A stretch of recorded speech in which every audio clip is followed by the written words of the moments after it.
কক্সবাজার সমুদ্র সৈকতে প্যারাসেলিং এনে দিয়েছে রোমাঞ্চের এক নতুন অনুভূতি। উত্তাল ঢেউ, সবুজ পাহাড়, মেরিন ড্রাইভ, সবকিছুই যেন পাখির মতো উড়ে উড়ে দেখান। দিন দিন যা পর্যটকদের কাছে বেশ জনপ্রিয় হয়ে উঠছে। উদ্যোক্তারা চান প্যারাসেলিং এর মাধ্যমে কক্সবাজারকে বিশ্বের কাছে আরো বেশি আকর্ষণীয় করে তুলে ধরতে। বিস্তারিত জানাচ্ছেন সুজাউদ্দিন রুবেল।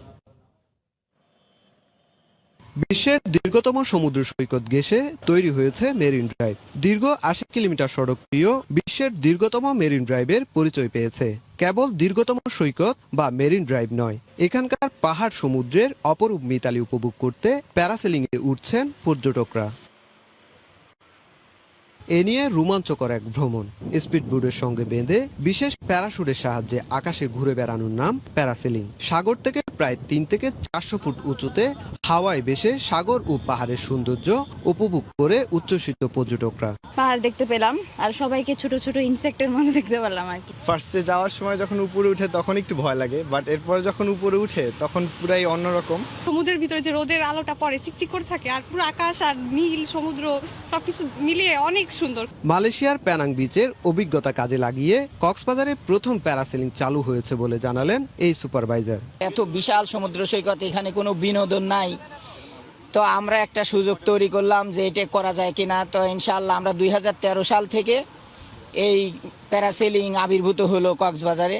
বেসরকারি এই উদ্যোক্তা জানালেন, সরকারি পৃষ্ঠপোষকতা পেলে প্যারাসেলিং এর মাধ্যমে কক্সবাজারের পর্যটনকে বিশ্বের কাছে আরো ভালোভাবে তুলে ধরা সম্ভব। প্যারাসেলিং এর পাশাপাশি আমাদের আরো অনেক চিন্তা ভাবনা আছে কিভাবে আরো পর্যটকদেরকে কক্সবাজারে আকর্ষণ করা যায়, কিভাবে আনা যায়। তো সেই ক্ষেত্রে সরকারি কোনো যদি পৃষ্ঠপোষকতা থাকতো সেক্ষেত্রে আমাদের অনেক আরো বেশি উপকৃত আমরা হতাম। সৈকতে দরিয়ানগর ও হিমছড়ি সৈকতে অবস্থিত এই প্যারাসেলিং আবহাওয়ার উপর নির্ভর করে যা করা যাবে সকাল 10টা থেকে 5টা পর্যন্ত। বিশ্বের প্রায় সব দেশেই সমুদ্র সৈকতে অন্যতম আকর্ষণ হচ্ছে প্যারাসেলিং। তবে বিশ্বের সবচেয়ে বড় সমুদ্র সৈকতে এমন অভিজ্ঞতা যে কোনো ভ্রমণ পিপাসুদের ভ্রমণে যোগ করবে বাড়তি। তাই সরকারি উদ্যোগে আরও কয়েকটি বিচে প্যারাসেলিংয়ের ব্যবস্থা করা গেলে দেশি বিদেশি পর্যটকদের আকৃষ্ট করার পাশাপাশি এটি হয়ে উঠতে পারে কক্সবাজারের পর্যটনে সম্ভাবনাময় একটি খাত। সুজাউদ্দিন রুবেল, সময় সংবাদ, কক্সবাজার।